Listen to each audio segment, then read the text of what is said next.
सार्वभौम भट्टाचार्य जी ने कहा प्रमाण दो, प्रमाण दो, प्रमाण दो। श्रीमन महाप्रभु जी को आवेश आया और खड़े हो गए।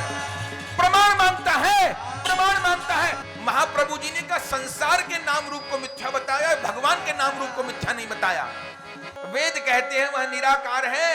महाप्रभु जी ने कहा निराकार का अर्थ ये नहीं है कि वो निराकार का अर्थ है कि उसको जो एकदम सीधा सरल साधक आता है, कोरा कागज आता है, उसको एकदम रंग लगता है और जल्दी आगे बढ़ जाता है। और जो ये कहता है मैं वहां भी जाता था, मैं यहां भी जाता था, मैं इनको भी जानता हूं, मैं उनको भी जानता हूं, मैं ये भी कर चुका, मैं वो भी कर चुका, उसको समझने में देर लगती है।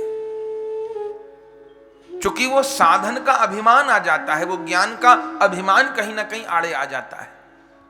तो सार्वभौम भट्टाचार्य जी तो बचपन से न्याय के वो विद्वान, वेदांत के वो विद्वान, व्याकरण के वो विद्वान, वो तो क्या कहना, दिग्गज भारत में उनकी तूती बसती थी। बड़े बड़े सन्यासी पढ़ने आते थे। तो गोपीनाथ आचार्य जी बहुत समझाए, यही कहते रहे जानते नहीं हो, जानते नहीं हो महाप्रभु जी को। सार्वभौम जी ने कहा क्या नहीं जानते, जान तो गए, इनके बेटे हैं, उनके शिष्य, और क्या जानना है। और देख भी लिया, हाँ कीर्तन बढ़िया करते हैं। अब भाव पक्ष की जानकारी भावुक कोई होगी। समुद्र के अंदर रतन छिपे हैं, इसके लिए समुद्र में जाना होगा। कबीर बाबा कहते हैं जिन खोजा तिन पाइया गहरे सागर पेट।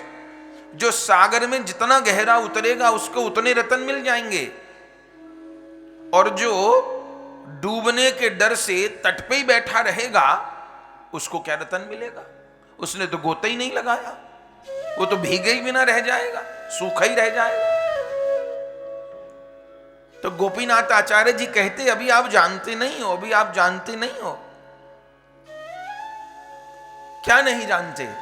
तब गोपीनाथ आचार्य के मुख से निकल गया, ये श्री कृष्ण चैतन्य महाप्रभु जी साक्षात श्री कृष्ण है, साक्षात श्री कृष्ण है। नवद्वीप धाम में शिवाजी जी के आंगन में भक्तों ने इनके भगवत रूप का दर्शन किया है। श्री राम रूप का, श्री कृष्ण रूप का, वराह रूप का, नरसिंह रूप का, षड रूप का, ये साक्षात ईश्वर हैं। सार्वभौम भट्टाचार्य तो जोर जोर से हंसने लगे, बोले हे भगवान, इस गोपीनाथ को क्या हुआ है, सन्यासी को भगवान और बता रहा है। अरे शास्त्र कहता है कि मनुष्य को ईश्वर बताने वाले घोर नरक में गिरते हैं। अब ये बात तो उन्होंने ठीक कही कि शास्त्र में लिखा है कि मनुष्य को जो ईश्वर सिद्ध करे वो नरक में गिरता है, लेकिन वो दृष्टि अभी सार्वभौम जी के पास नहीं है कि महाप्रभु जी को पहचान सके। जाने बिन न होए परतीति, बिन परतीत होए नहीं प्रीति, और प्रीति बिना नहीं भक्ति दृढ़ाई, जिमि खगपति जल के चिकनाई, पैसोई जानई जेई देव जनाई, जानत तुमई तुमई होए जाई। आज तक हमको आपको इस भगवत राज्य में जो भी अनुभव हुए हैं वो हरि और गुरु की कृपा से ही हुए हैं, और आगे भी जो कुछ प्राप्त होगा वो हरि और गुरु की कृपा से ही होगा। कहीं अपनी कोई योग्यता मान लिए तो गए काम से। जितनी जितनी मात्रा में साधक हरि गुरु की कृपा का आश्रय लेकर के रहेगा, उतनी उतनी मात्रा में उसके जीवन में कृपा का प्रकाश होगा। तो सार्वभौम जी सुनकर के ये तो मनुष्य को ईश्वर और बता रहे हैं, और गोपीनाथ जी से खूब कहा सुनी हो गई है। तो दोनों आपस में जीजा साले का संबंध, लेकिन खूब गर्मा गर्मी हो गई। सार्वभौम जी को भी गुस्सा आ गया, उन्होंने भी खरी खोटी सुना दी गोपीनाथ जी को। इन्हीं आप जैसे लोगों ने कलयुग में बेड़ा गर्क कर दिया, मनुष्यों को भगवान बताने लग गए, कहां से ये भगवान है। गोपीनाथ आचार्य जी ने भी खरी खोटी सुना दी। बोले शास्त्र में यह भी लिखा है कि गधे की पीठ पर ईंट गारा लदा हो या गधे की पीठ पर सोना हीरा लदा हो, उसके लिए दोनों चीज बोझ हैं। गधे की पीठ पर ईंट लदी हो या चंदन की लकड़ियां लदी हो, गधे के लिए हर चीज बोझा है। उसको ईंट और चंदन का फर्क ही नहीं पता। तो उनका कहना था सार्वभौम जी को कि तुम्हारी बुद्धि भी ऐसी हो गई है कि तुम सामान्य गाय में और कामधेनु में फर्क नहीं कर पा रहे। तुम सामान्य जल में और गंगा जल में मैंने पढ़ाते पढ़ाते मैं सन्यासियों का गुरु हूं ऐसा मानते मानते अब तुम्हारी सारग्राही दृष्टि चली गई। कभी भजन तो किया नहीं तो कैसे पहचान लोगे। मैं महाप्रभु जी को ही विनती करूंगा कि वो कृपा करें। हाँ हाँ ठीक है। और खूब गर्मा गर्मी हो गई। गोपीनाथ आचार्य भी उठ के आ गए, सार्वभौम जी वहीं रह गए और गोपीनाथ जी उठ करके तुरंत सीधे महाप्रभु जी के पास पहुंचे। महाप्रभु जी गदाधर जी नित्यानंद प्रभु जी के साथ थे, एकदम उदास। महाप्रभु जी ने गोपीनाथ आचार्य जी को कहा, आचार्य जी क्या हो गया, इतना मुंह क्यों उतरा हुआ है। बोले महाराज क्या कहूं, ये सार्वभौम जी की बातें सुनकर के मेरा मन बड़ा खराब हो गया। क्या हुआ। बोले पता नहीं आपके बारे में क्या क्या बोलता है। कहता है भावुक सन्यासी है, असमय में सन्यास ले लिया, चीखता है चिल्लाता है, रोता है गाता है। मैं उसको पढ़ाऊंगा, वेदांत अध्ययन करवाऊंगा, उसका पुनर्संस्कार करवाऊंगा। आचार्य जी ने कहा महाप्रभु जी दया करिए ना इसके ऊपर, बड़े बड़ों पर कृपा कर दी, जगाई मधाई का उद्धार करने वाले हो, इस ज्ञानी का भी उद्धार करो ना। महाप्रभु जी ने कहा अरे वो क्या बुरा कहते हैं, यदि वो मुझे पढ़ाना चाहते हैं तो इसमें क्या बुरी बात है। और पढ़ने की कोई उम्र तो नहीं, और सन्यासी को वेदांत पढ़ना चाहिए, ये तो अच्छी बात है, तो पढ़ लूंगा मैं। आचार्य जी ने कहा आप उसका और अभिमान पोषण कर दो, वो तो वैसे ही और पागल हुआ जा रहा है अभिमान में, आप और अभिमान पोषण कर दो। देखिए होता क्या है, एक व्यक्ति को फोड़ा हो गया और वो अभी फोड़ा बनना शुरू हुआ था, डॉक्टर के पास गया और डॉक्टर से कहा कि फोड़ा मुझे बनने लग गया है, दवा दो। डॉक्टर ने फोड़ा सुखाने की दवा दी, लेकिन उस व्यक्ति ने दवा नहीं खाई। खा लेता तो फोड़ा दब जाता, पर दवा नहीं खाई। अब फोड़ा थोड़ा बढ़ गया, वो फिर गया, महाराज ठीक नहीं हो रहा। बोले मैंने फोड़ा दबाने की दवा दी थी कि बैठ जाए। बोले वो तो मैंने दवा नहीं खाई, पर अब दे दीजिए। डॉक्टर ने कहा अब फोड़ा इस स्थिति में आ गया है कि इसको दबाने की दवा नहीं दी जाएगी, तो कैसी दवा दी जाएगी, अब इसको पकाने की दवा दी जाएगी, अब चीरा लगेगा। तो बोले चीरा लगा दो। बोले अब चीरा लगने की भी अभी स्थिति नहीं है, अब फोड़ा इस स्थिति में आ गया है, ना तो इसको सुखाने की दवा दी जा सकती है और ना भी चीरा लगाया जा सकता है, चूंकि इतना पका नहीं है। तो क्या होगा, अब फोड़ा पकाने की दवा दी जाएगी ताकि ये फोड़ा और पक जाए, और जब पूरा पक जाए तब मौका देख के चीरा लगेगा। तो कभी कभी हरि गुरु भी ऐसी लीला करते हैं। सही समय पर जब गर्व का अंकुर पैदा होता है, उनकी वाणी मान करके एक गर्व को शांत कर लिया जाए तो ठीक है, और नहीं तो फिर पकता है फोड़ा, फिर चीरा लगता है, और जब चीरा लगता है तो तकलीफ तो होती है, फिर घाव बनता है, गांठ निकलती है। लेकिन दर्द की मारी वन वन डोलूं, वैध मिला नहीं कोई, अब मीरा की पीर तो तब ही मिटे जब वैध समरिया। हरि गुरु चिकित्सक जिसको मिल जाते हैं वो उसका फिर उपचार करके ही मानते हैं, जैसे भी वो उपचार करवाए। तो महाप्रभु जी को कहा कृपा करिए, पर महाप्रभु दीनता के आवेश में अरे वो मुझे पढ़ाने को कह रहे हैं तो अच्छी बात है ये तो। गदाधर प्रभु जी ने कहा गोपीनाथ जी हमारा भी मन बहुत दुखता है जब वो आके महाप्रभु जी के बगल में ही बैठ जाते हैं।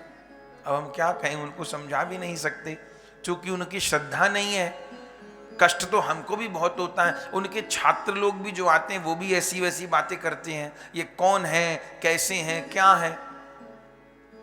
गोपीनाथ आचार्य जी ने महाप्रभु जी को कहा महाप्रभु जी अब मैंने तो विनती आपको कर दी है, मैं तो आज के बाद इस सार्वभौम से मिलूंगा नहीं, क्योंकि उसकी बातें मेरे से सुनी नहीं जा रही, मैंने अर्जी लगा दी है।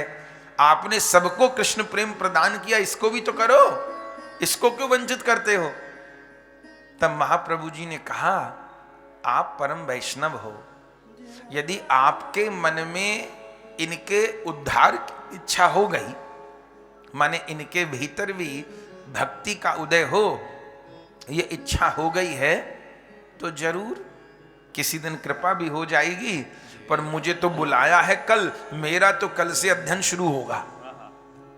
और महाप्रभु जी अगले दिन पहुंच गए और सार्वभौम जी बड़े ताव में, दुनिया जिसको भगवान कहती है उसी को चेला बनाऊंगा मैं और खूब पढ़ाऊंगा बढ़िया से।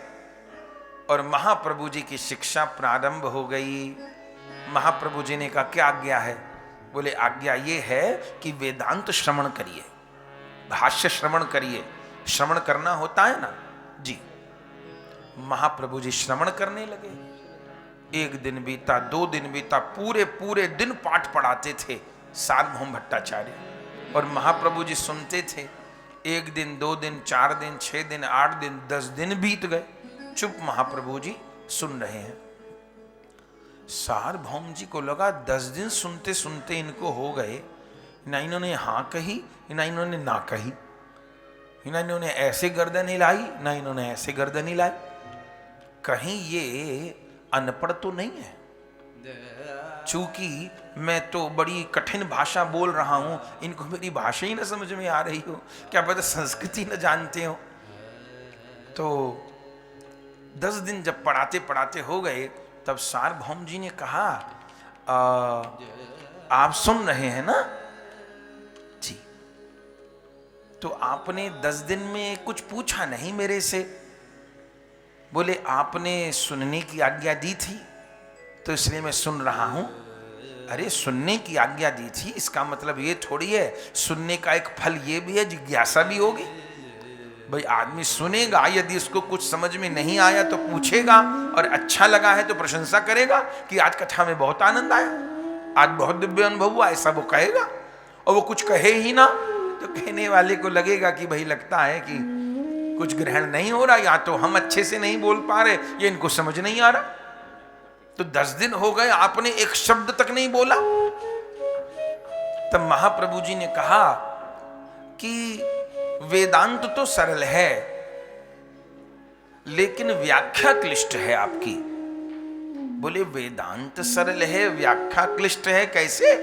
ये मेरी व्याख्या थोड़ो है, मैं आपको शंकराचार्य जी का भाष्य सुना रहा हूं। ये मेरा व्याख्यान नहीं है, शंकराचार्य का व्याख्यान है, उनका शांकर भाष्य सुना रहा हूं मैं। महाप्रभु जी ने कहा, शंकराचार्य जी का जो भाष्य है वह गौण रीति से लिखा गया है। गौण रीति से लिखा गया है? हां, पुराणों में भी तो उल्लेख है, जिस समय बौद्ध मत का प्रचार हो गया और बौद्ध लोग पूरी पृथ्वी को निरीश्वरवादी बना रहे थे। बौद्ध लोग ईश्वर को नहीं मानते, वो शून्यवादी होते हैं, निरीश्वरवादी होते हैं। तो बौद्ध जो हैं, जब बौद्धों का निरीश्वरवाद चला और उन्होंने वेदों की निंदा करनी प्रारंभ कर दी, इसलिए अपने यहां बुद्ध जी को भगवान का अवतार स्वीकार करते हैं हम लोग, पर बौद्ध मत को स्वीकार नहीं करते। उनकी ये तो स्वीकार करते हैं कि बुद्ध अवतार हैं, लेकिन बौद्ध मत को नहीं मानते। इतनी सनातन धर्म की विधा है। माने भगवान भी आकर के यदि वेद शास्त्र की निंदा करते तो उस भगवान को भी नहीं पूजेंगे। 24 अवतार में बुद्ध हैं, लेकिन किसी कारण एक समय ऐसा आया जब वेदों का तात्पर्य हिंसा में किया गया और इतनी भयानक हिंसा होने लगी यज्ञों के नाम पर, तो उस हिंसा से बचाने के लिए, माने कि ऐसा समझिए कि कपड़ा इतना गंदा हो गया कि कपड़े को धोने की गुंजाइश नहीं रही, तो किसी ने कहा भैया इस कपड़े को क्या धो, फेंक ही दो। माने धुलने की गुंजाइश नहीं, फेंक दो। पर कपड़ा फेंक दो इसका अर्थ ये नहीं हुआ कि बिना कपड़ों के रहना शुरू कर दो। कपड़ा फेंक दो मतलब दूसरा पहन लो। पर किसी ने कहा इस कपड़े को फेंक दो, और किसी ने समझ लिया कपड़ा ही मत पहनो अब। तो ये तो गलत अर्थ हो गया। तो जिस समय यज्ञ के नाम पर भयानक हिंसा होने लगी तो बुद्ध भगवान ने आकर के वेदों की अवहेलना कर दी। उस समय अर्थ इतना था ताकि हिंसा से रोक लिया जाए, लेकिन तात्पर्य न समझ करके जो आगे मत वाले लोग थे उन्होंने क्या किया, उन्होंने जो वेदों की सही बात थी उनको भी त्याग दिया कि हम वेद ही नहीं मानते। तो उसमें जब वेदों से विमुख लोग हो गए तब स्वयं शंकर भगवान ने शंकराचार्य जी के रूप में उतार लिया और शंकराचार्य जी ने वेदों की अद्वैत परक व्याख्या करी। ये थोड़ा गूढ़ विषय है, आप ध्यान से सुनेंगे तो समझ में आएगा। बौद्ध भगवान ने निरीश्वरवाद की शिक्षा दे डाली और शंकराचार्य भगवान ने फिर वेदों का अद्वैत परक अर्थ किया, शांकर मत परक अर्थ किया। माने वेदों का जो मुख्यार्थ था, वस्तुतः वेदों में भी श्री राम और श्री कृष्ण की ही उपासना बताई गई है। अरे राध राध कह करके साक्षात श्री राधा का भी स्मरण है। आज के बुद्धिजीवी कहते हैं कि राधा ही रानी काल्पनिक है, और वहां वेदों में भी श्री जी का जसगान किया गया है, राधा रानी का जसगान किया गया है। स्वयं शंकर भगवान श्री जी का जसगान करते हैं, पर आजकल के ऐसे पढ़े लिखे भी हैं जो कहते हैं राधा ही रानी काल्पनिक है। तो वेदों का जो मुख्यार्थ था वो श्री राम की श्री कृष्ण में, श्री कृष्ण की उपासना में था। लेकिन जिस समय शंकराचार्य भगवान अवतरित हुए उस समय निरीश्वरवाद फैला हुआ था और वेदों की भयानक निंदा हो रही थी, तिरस्कार हो रहा था। तो शंकराचार्य भगवान ने वेदों का अद्वैत परक अर्थ किया। ऐसे समझिए कि एक व्यक्ति दारू पीता था, किसी ने एक साधु को आके कहा, भैया आदमी बहुत अच्छा है लेकिन गलत रास्ते पे चला गया, दारू पीता है, व्यभिचार करता है, मांस खाता है, इसको वैष्णव बनाना है, पर इसकी दारू नहीं छूट रही। अब दारू पीने वाले को वैष्णव बनाना आसान तो नहीं है। तो वो साधु गए, उन्होंने देखा दारू नहीं छोड़ सकता ये, तो उन साधु ने क्या कहा कि भैया तुम दारू छोड़ दो, तमाकू खाने लग जाओ। मैं भी तमाकू खाता हूं, तमाकू खाने से बहुत बढ़िया नशा होता है पर वो नुकसानदेह नहीं है। ठीक, वो साधु उस दारू पीने वाले को भक्त बनाना चाहता था, वैष्णव बनाना चाहता था, प्याज लहसुन छुटवाना चाहता था, लेकिन सीधा दारू और मांस खाने वाले को यह कहता कि प्याज लहसुन छोड़ दो और कंठी पहन लो और हरे कृष्ण जपने लग जाओ तो मानने से रहा वो। उसने कहा धीरे धीरे इसको सुधारेंगे। उसने कहा पहले कम से कम ये दारू मांस तो छूटे, तो कहा दारू मांस छोड़ दो, तंबाकू खाने लग जाओ। ठीक है। एक दूसरा वैष्णव सुन रहा था इस बात को, उसने कहा लो हमको पता ही नहीं था आज तक, तंबाकू खानी तो अच्छी चीज है, ये साधु भी कह रहे हैं कि तंबाकू खा सकते हैं। और वो जो वैष्णव भक्ति करता था उसने तंबाकू खाना और शुरू कर दिया।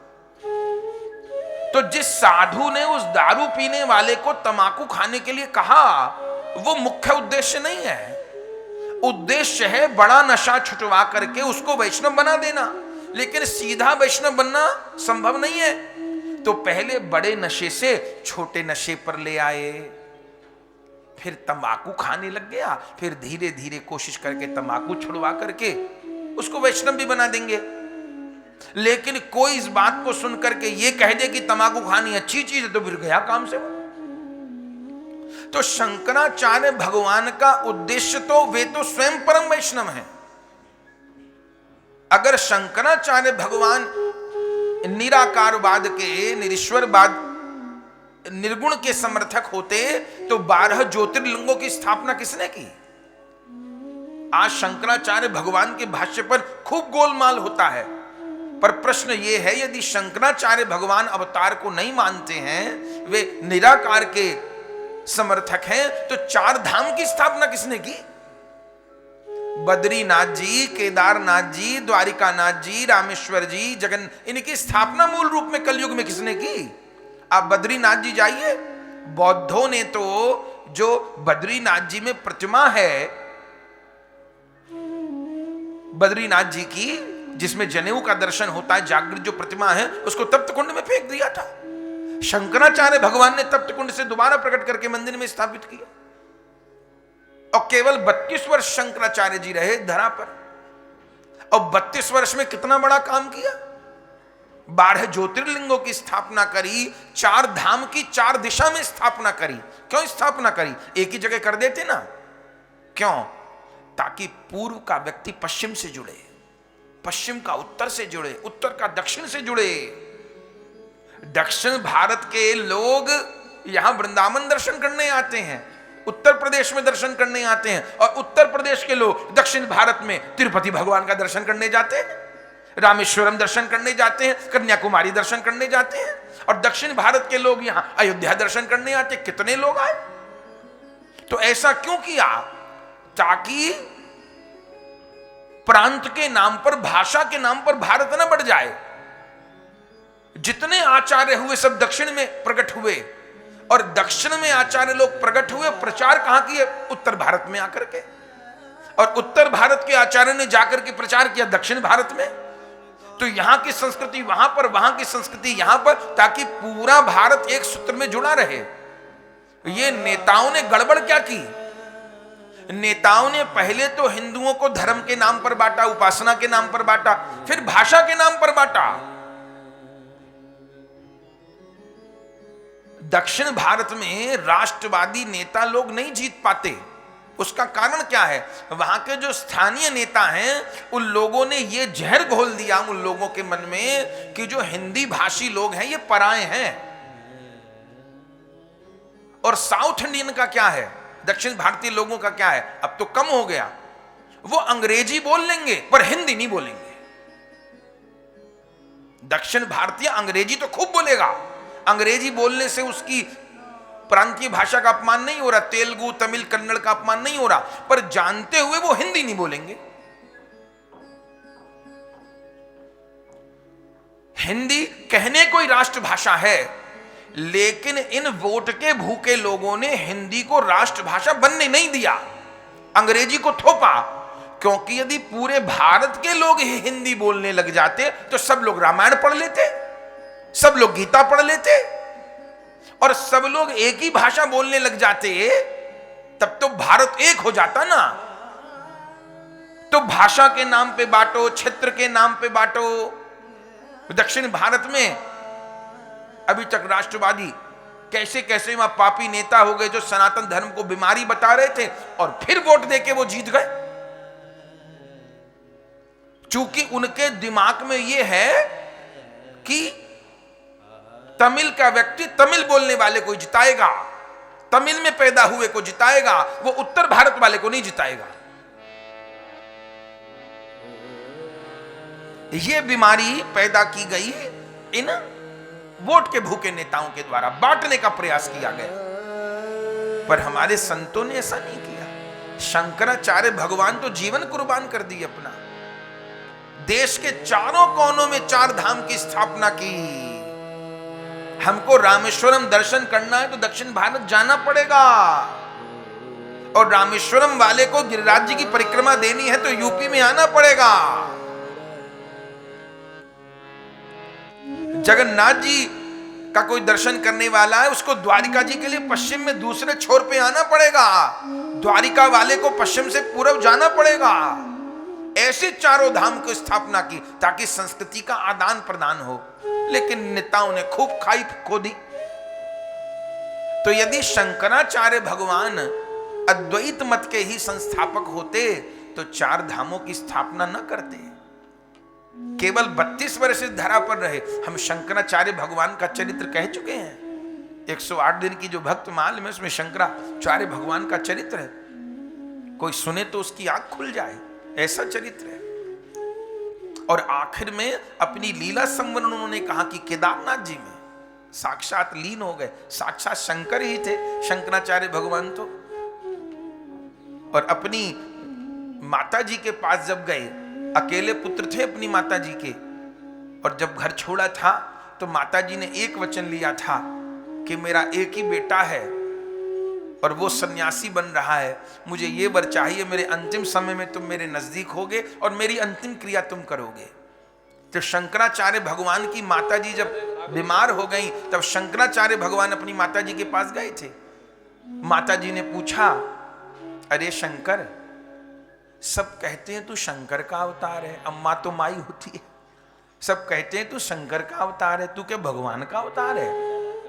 अरे मैया, मैं किसी का अवतार नहीं, तू सबको वेद सुनाता है, ज्ञान देता है, मरते मरते अपनी मां को भी कुछ सुना दे। तो पहले शंकराचार्य भगवान वेद सुनाने लगे, उनकी माता जी को पल्ले न पड़े, बोले तू ये क्या सुना रहा है, मेरी कुछ समझ में नहीं आता, कुछ सरल सुना, कुछ वेदों का सार सुना। तो जब मां ने कहा वेदों का सार सुना, तो शंकराचार्य भगवान अपनी माता जी को क्या सुनाए? श्री कृष्ण अष्टक सुनाए, वृंदावन लीला सुनाए। मां ने कहा जब वेदों का सार सुना, मुझे तो कृष्ण अष्टक सुनाए। तो वो तो परम कृष्ण भक्त है। कनक धारा स्तोत्र की रचना किसने की? शंकराचार्य भगवान ने की। लेकिन ये दिमाग में हमारे डाला गया कि शंकराचार्य भगवान का जो है ये मत है, सनातन धर्म से वो अलग हैं, ये हैं वो हैं, पता नहीं क्या क्या कंफ्यूजन माथे में डाले गए। तो महाप्रभु जी ने सार्वभौम जी को कहा कि वेदांत तो सरल है, व्याख्या क्लिष्ट है। सार्वभौम जी ने कहा मैं तो शंकर भगवान का भाष्य बोलता हूं, शंकराचार्य भगवान का भाष्य बोलता हूं। महाप्रभु जी ने कहा, अरे शंकराचार्य भगवान ने जो भाष्य किया वो भगवान की आज्ञा से अद्वैत परक किया, क्योंकि उस समय बौद्ध मत का प्रचलन था, सब लोग निरीश्वरवादी हो रहे थे, तो उनको कम से कम उपासक तो बनाना था। तो उनको निर्गुण उपासना का, निराकार उपासना का तात्पर्य दिया गया, ताकि लोग यज्ञ न छोड़े, यज्ञ करने लग जाए, तीर्थ जाने लग जाए, गंगा स्नान करने लग जाए, न तो निरीश्वरवादी हो रहे थे। लेकिन शंकर भाष्य का जो असली तात्पर्य है वो सगुण है, तो आपकी व्याख्या क्लिष्ट है, वेदांत क्लिष्ट नहीं है। अब ये बात सुनकर के तो सार्वभौम आग बबूला हो गए। इतने दिन हो गए तुमको वेदांत सुनते सुनते, पहले तो बड़ी दीनता दिखाते थे, तुमको शंकराचार्य के भाष्य में कमी दिखाई पड़ती है।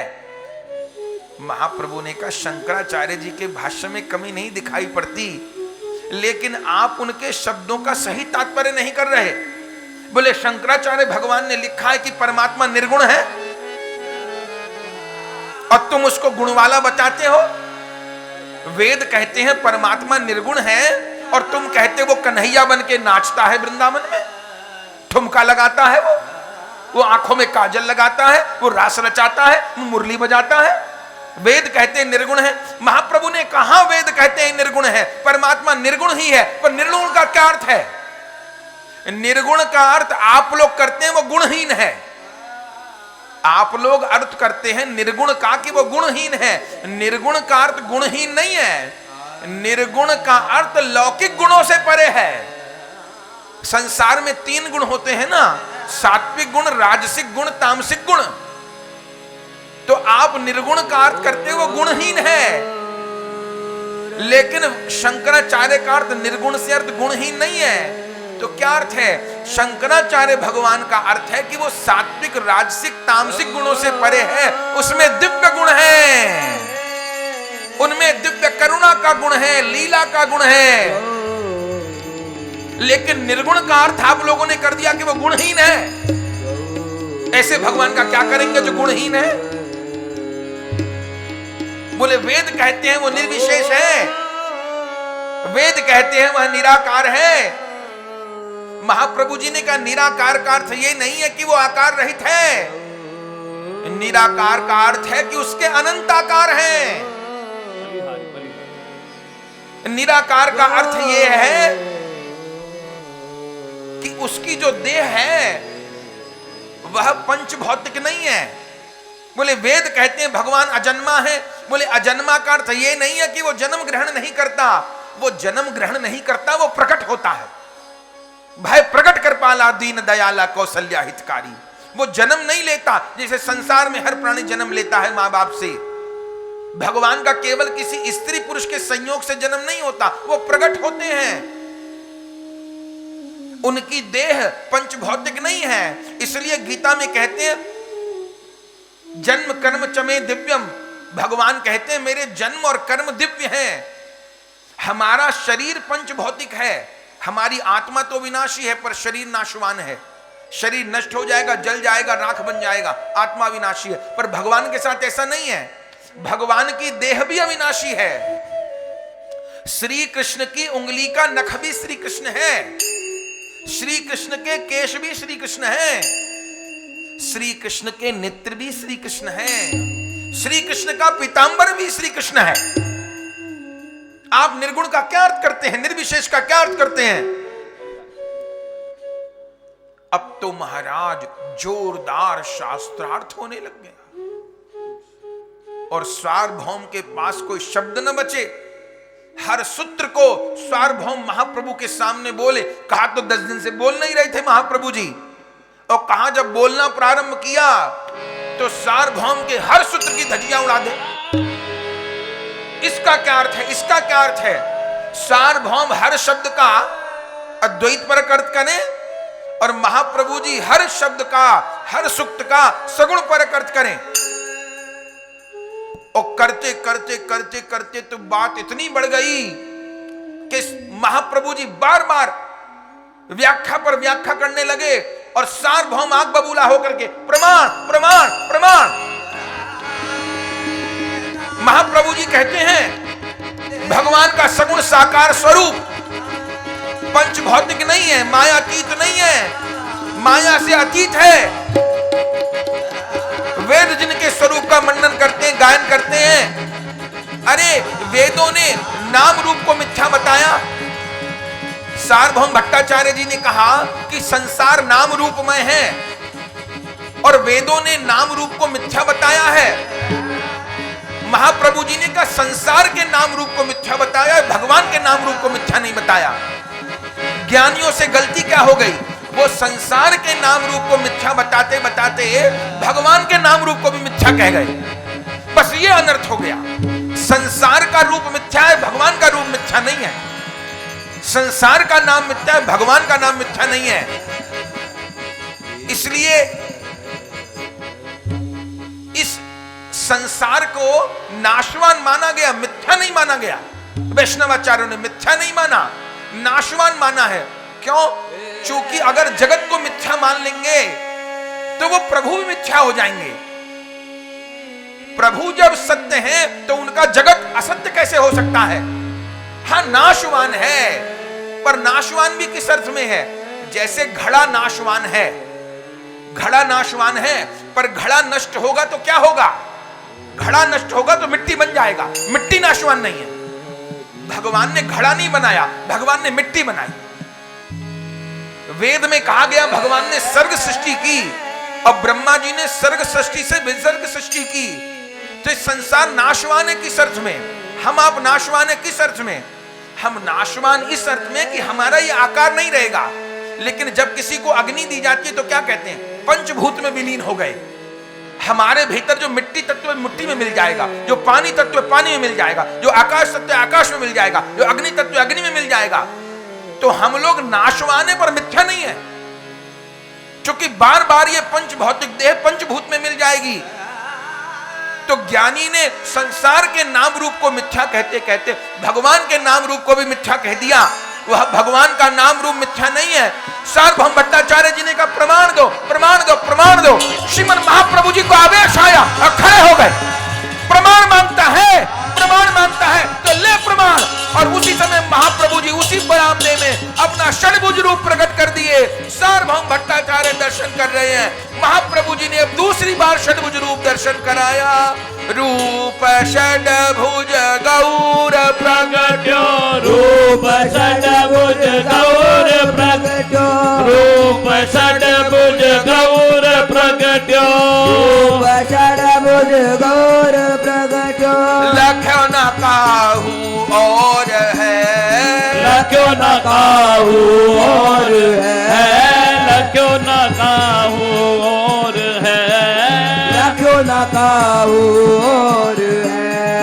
एक रूप महतीन राजत, एक वपु महातीन राजत, एक वपु महातीन राजत, एक माचीन राजत राम कृष्ण गौर है, राम कृष्ण गौर है, राम कृष्ण गौर है, राम कृष्ण गौर है। ऊपर की द्वै भुजा माही, ऊपर के द्वै भुजा माही, ऊपर की द्वै भुजा माही, ऊपर के द्वै भुजा माही। धनुष बाण विराजे हैं, धनुष बाण विराजे हैं, धनुष बाण विराजे हैं, धनुष बाण विराजे हैं। मध्य की द्वै भुजा माही, मध्य की द्वै भुजा माही, अधर मुरली बाजे हैं, अधर मुरली बाजे हैं। नीचे की द्वै भुजा माही, नीचे की द्वै भुजा माही, दंड कर मंडल गहे, दंड कर मंडल गहे। राम जोई कृष्ण सोई, राम जोई कृष्ण सोई, सोई गोरा कली भये, सोई गोरा कलि भये। धर्म अर्थ काम मोक्ष, धर्म अर्थ काम मोक्ष, चार भुज सौदे हरि, चार भुज सो दे हरि। द्वै भुजन सो प्रेम देवत, द्वै भुजन सो प्रेम देवत, द्वै भुजन सो प्रेम देवत, द्वै भुजन सो प्रेम देवत। जयति जयति गौर हरि, जयति जयति गौर हरि, जयति जयति गौर हरि। जयते जयते गौर हरि, जय षडभुज धारी गौर हरि, जय षडभुज धारी, गौर हरि, जय षडभुज धारी गौर हरि। जय षडभुज धारी गौर हरि, नीलाचल बिहारी गौर हरि, नीलाचल बिहारी गौर हरि, नीलाचल बिहारी गौर हरि, नीलाचल बिहारी गौर हरि। जय षडभुज धारी गौर हरि, जय षडभुज धारी गौर हरि, जय षडभुज धारी गौर हरि। जय षडभुज धारी गौर हरि, जय प्रेम प्रचारी गौर हरि, जय प्रेम प्रचारी गौर हरि, जय प्रेम प्रचारी गौर हरि, जय प्रेम प्रचारी गौर हरि। सार्वभौम उद्धारी गौर हरि, सार्वभौम उद्धारी, सार्वभौम उद्धारी गौर हरि, सार्वभौम धारी गौर हरि, जय षडभुज धारी गौर हरि, जय षडभुज धारी गौर हरि, जय षडभुज धारी गौर हरि, जय षडभुज धारी गौर हरि। जय गौर हरि गौरांग हरि, जय गौर हरि गौरांग, जय गौर हरि गौरांग हरि, जय गौर हरि गौरांग हरि, जय गौर हरि गौरांग हरि। जय गौर हरि गौरांग हरि, जय जय प्रभु नित्यानंद हरि, जय जय प्रभु नित्यानंद हरि, जय गौर हरि गौरांग गौरांग हरि, जय गौर हरि, गौरांग हरि, जय गौर हरि गौरांग हरि। जय गौर हरि गौरांग हरि, जय जय प्रभु नित्यानंद हरि, जय जय प्रभु नित्यानंद हरि, जय जय प्रभु नित्यानंद हरि। जय जय प्रभु नित्यानंद हरि, जय षडभुज धारी गौर हरि, जय षडभुज धारी गौर हरि, नीलाचल बिहारी गौर हरि, लीलाचल बिहारी गौर हरि। जय षडभुज धारी गौर हरि, जय षडभुज धारी गौर हरि, जय षडभुज धारी गौर, जय षडभुज धारी गौर हरि। कहिए षडभुज महाप्रभु प्रभु की जय हो। महाप्रभु जी जो षडभुज रूप प्रकट किए और जो सार्वभौम कहां तो प्रमाण प्रमाण प्रमाण मांग रहा था, कहां महाप्रभु जी स्वयं प्रमाण प्रकट कर दिए। आहा, सार्वभौम भट्टाचार्य देख रहे हैं श्री राम रूप का दर्शन, श्री कृष्ण रूप का दर्शन, श्री गौर रूप का दर्शन, विराट रूप का दर्शन। कोटि कोटि जीव महाप्रभु जी में आके विलीन हो रहे हैं, कोटि कोटि जीव महाप्रभु जी से ही प्रकट हो रहे हैं। अंततः तो सार्वभौम पछाड़ खा करके महाप्रभु जी के चरणों में गिर गए हैं, मूर्छित हो गए हैं। और उस दिन से वह तार्किक पंडित, वह हजारों लाखों सन्यासियों के गुरु, सबको पढ़ाने वाले परम गौर भक्त बन गए। और उस दिन से जो वेदों का अद्वैत परक तात्पर्य करते थे, उस दिन से तो वेदों की परम रसमय व्याख्या होने लग गई, श्री कृष्ण परक व्याख्या होने लग गई। जय जयकार हो गई। प्रसन्नता पूर्वक श्री महाप्रभु जी विराजमान, सार्वभौम जी पर अत्यंत कृपा हो गई। उस दिन से तो स्वर ही पलट गए, तात्पर्य ही पलट गए, टीका ही पलट गई। आनंद हो गया और सार्वभौम जी परम भक्त हो गए। और फिर तो इतनी कृपा महाप्रभु जी की, महाप्रभु जी के भक्तों में तो आनंद हो गया। गोपीनाथ आचार्य जी के तो आनंद की कोई सीमा नहीं रही। एक दिन गोपीनाथ आचार्य जी पहुंचे, सार्वभौम जी उस समय महाप्रभु जी के चरण चिन्ह पर तुलसी दल चढ़ा रहे थे। आज भी वो बरामदा है। हम सब ने अपनी जगन्नाथपुरी की यात्रा में उस स्थान का दर्शन किया। आज भी वो स्थान है जहां महाप्रभु जी षडभुज रूप का दर्शन कराए। तो महाप्रभु जी के चरण चिन्ह पर तुलसी अर्पण कर रहे थे। गोपीनाथ आचार्य जी पहुंचे, क्या हुआ सार्वभौम जी, ये क्या हो रहा है? तब सार्वभौम जी ने यही कहा कि बिना सिखाए सीखे ना और बिना दिखाई दिखे ना।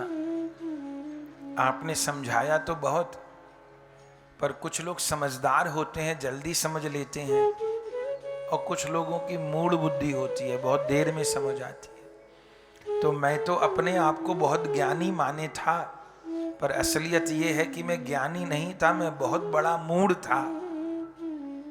लेकिन महाप्रभु कृपा करके अपने स्वरूप का प्रकाश कर दिए, मुझे धन्य कर दिए।